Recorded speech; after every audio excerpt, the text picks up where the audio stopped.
Hi, and welcome back to the House on Mango Street lesson series. My name is Marissa Donnelly. I'm a certified English, language arts, and reading instructor based in San Diego, California.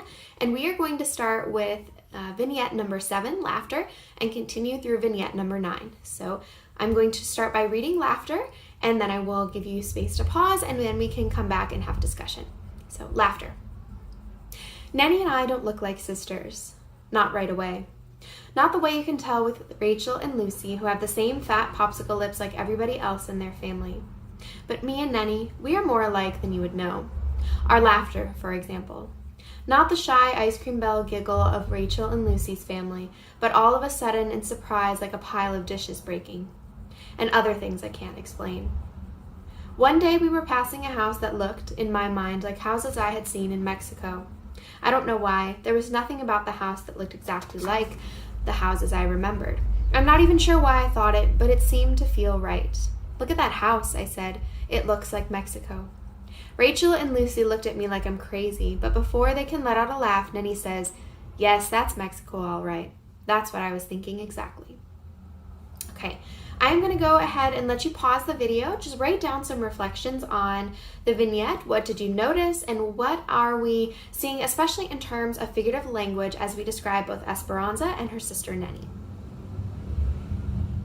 Okay, you can go ahead and share your discussion with a neighbor next to you. I'm also going to speak a little bit about the vignette and what I noticed. So what we can think about is, what is the common thread between the two sisters? Esperanza talks about laughter as kind of a symbol of what makes her sister relationship connect, and also what it builds about her own identity. So I've been talking over and over again that this book serves as a coming-of-age novel, and as Esperanza is coming into her own identity-wise, she's finding commonality with people around her. And so even though she is saying that her and her sister appear to be different, they are more alike than you know. And she uses beautiful descriptive language and literary devices to talk about herself, as well as other characters in the story. So the shy ice cream bell giggle of Rachel and Lucy's family, that's both personification, and it also could be hyperbole. Personification, shy ice cream. We can't have shy ice cream. That's a personal characteristic we're giving to a description of the laugh, but it's a beautiful metaphor and personification that really gives us, it paints a picture of what a shy, quiet, and soft laugh is like in comparison to what Esperanza says her and her sister Nenny's laughter is like a pile of dishes breaking. So that is a simile comparing their voice and the sound of their voice and their laughter to a pile of dishes. So we can really hear that sound, that clanging, that clashing, just an abrupt sound in comparison to the soft ice cream bell. So we see a lot in this vignette that Esperanza is kind of identifying with her sister and also kind of trying to figure out where she fits. She is not soft and delicate. She's more harsh and bold and loud. And we can kind of see as we continue forward in the book that she's starting to own that identity a little bit. All right, the next vignette is called Gills Furniture Bought and Sold. There is a junk store. An old man owns it. We bought a used refrigerator from him once, and Carlos sold a box of magazines for $1. The store is small with just a dirty window for light. He doesn't turn the lights on unless you got money to buy things with. So in the dark, we look and see all kinds of things, me and Nenny. Tables with their feet upside down, and rows of refrigerators with round corners, and couches that spin dust in the air when you punch them, and 100 TVs that don't work probably. Everything is on top of everything, so the whole store has skinny aisles to walk through. You can get lost easy. The owner, he is a black man who doesn't talk much, and sometimes if you didn't know better, you could be in there a long time before your eyes notice a pair of gold glasses floating in the dark. Nenny, who thinks she is smart and talks to any old man, asks lots of questions. Me, I never said nothing to him except once when I bought the Statue of Liberty for $10. But Nenny, I hear her asking one time, how's this here? And the man says, this is a music box. And I turn around quick thinking he means a pretty box with flowers painted on it with a ballerina inside. Only there's nothing like that where this old man is pointing. Just a wood box that's old and got a big brass record in it with holes. Then he starts it up and all sorts of things start happening. It's like all of a sudden he let go a million moths all over the dusty furniture and swan-neck shadows and inner bones. It's like drops of water, or like marimbas, only with a funny little plucked sound to it, as if you were running your fingers across the teeth of a metal comb. And then, I don't know why, but I have to turn around and pretend I don't care about the box so Nenny won't see how stupid I am. But Nenny, who is stupider, already is asking how much, and I can see her fingers going for the quarters in her pocket. This, the old man says, shutting the lid, this ain't for sale.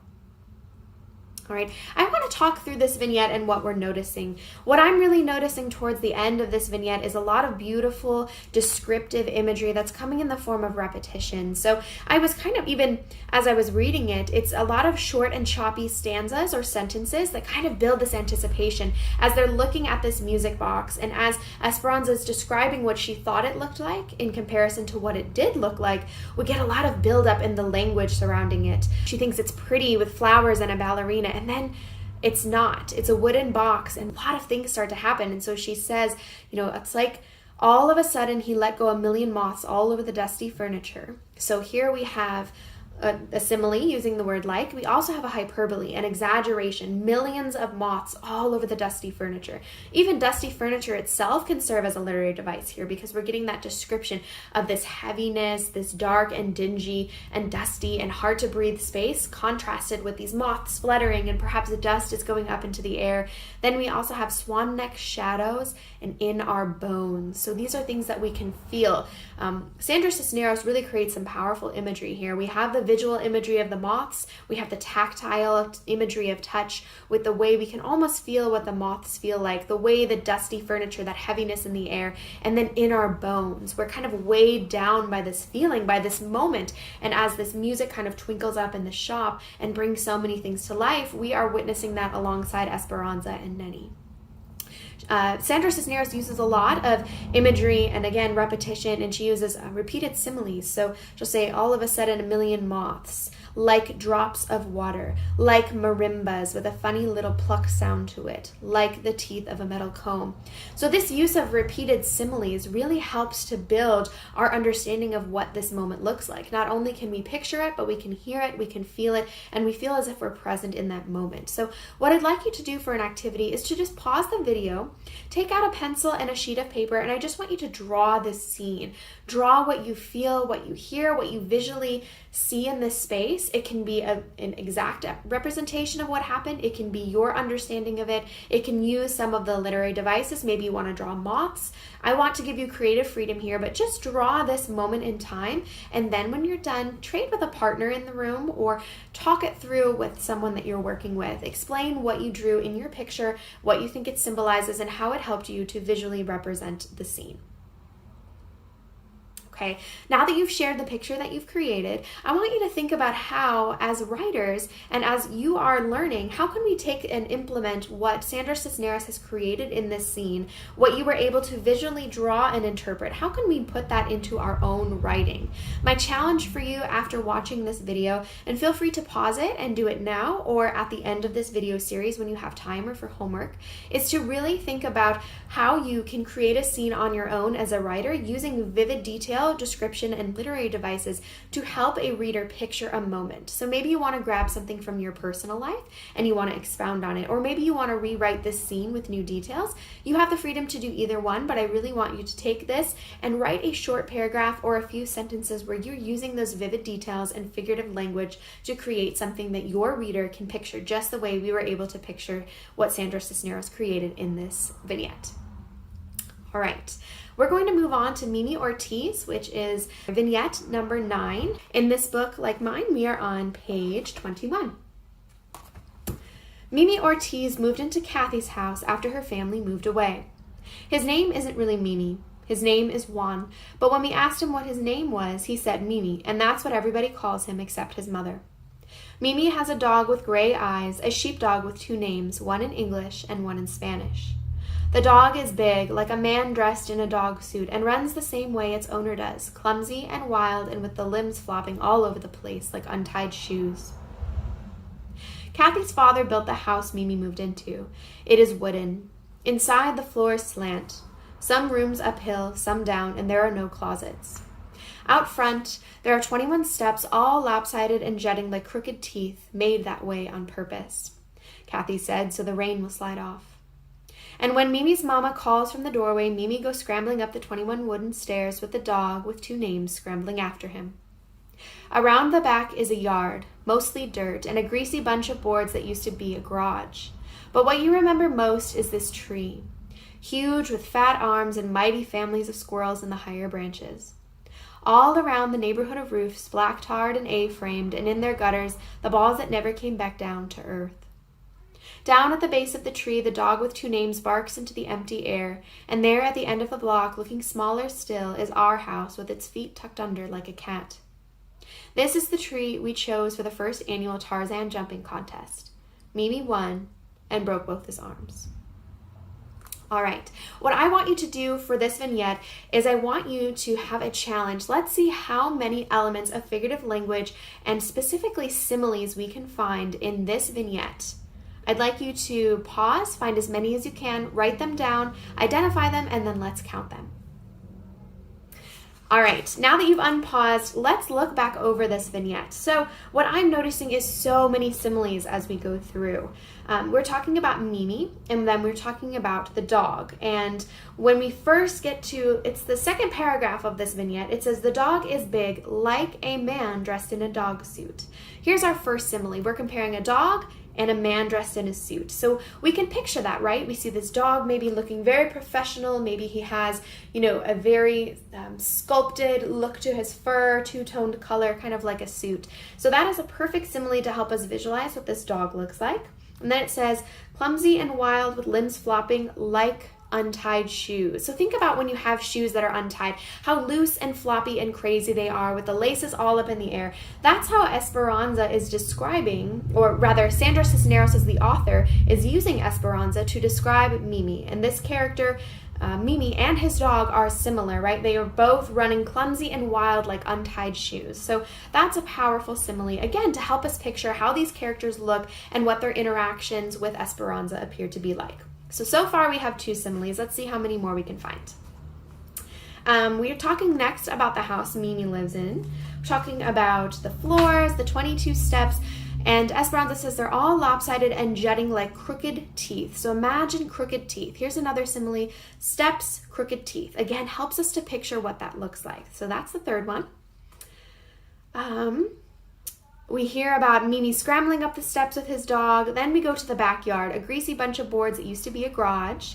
And then what you remember most is the tree, huge with fat arms and mighty families of squirrels. So this isn't a simile, but we can still picture it, right? Fat arms, huge. It's almost as if the tree is going to hug us. We could say that this is leaning towards a metaphor or maybe even personification. Not exactly, but it does, the description around the arms of the tree and how it looks are really helping us to picture it. What I am really enjoying about this vignette is the part where Esperanza says, the balls that never came back down to earth.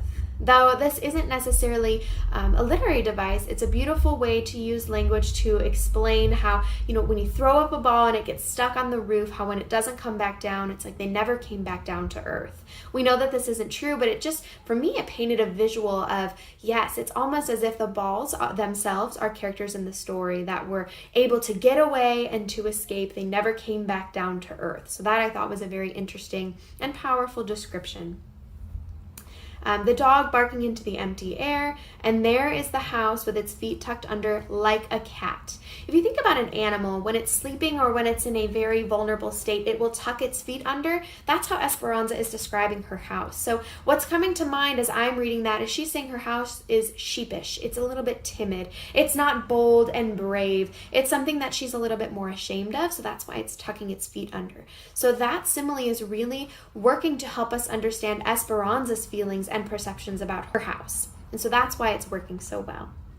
And then we get this powerful last image of the kids playing their first annual Tarzan jumping contest. And of course, Mimi breaks both arms. So what are we left with at the end is kind of this whole build-up of this beautiful place within Mango Street, a comparison of different characters, a new character that if you haven't added Mimi to your character map, please do so. And then in the end, he breaks both arms. So if you're writing down characteristics of different figures that we are introduced to, please add this detail about Mimi, about his flailing limbs, about his crazy dog, and then unfortunately in the end, he breaks both arms. But we learn a lot in this vignette just about different characters, the happenings in the neighborhood, and we are also left again with powerful imagery and vivid detail and description description that can help us to picture different characters. So again, my challenge for you after watching this video is to take this away and work on creating scenes of your own using figurative language, particularly simile, metaphor, and visual details, because that is what helps your reader to picture what's going on in the story, and it really leaves us with powerful pictures of what Esperanza's life is like. All right, thank you so much for watching this video. As always, if you have any questions, feel free to leave a comment or reach out to me over my website or email. Whether you're a teacher or a student, I'm here to help you, so please let me know if there's anything else you'd like to know or questions you might have.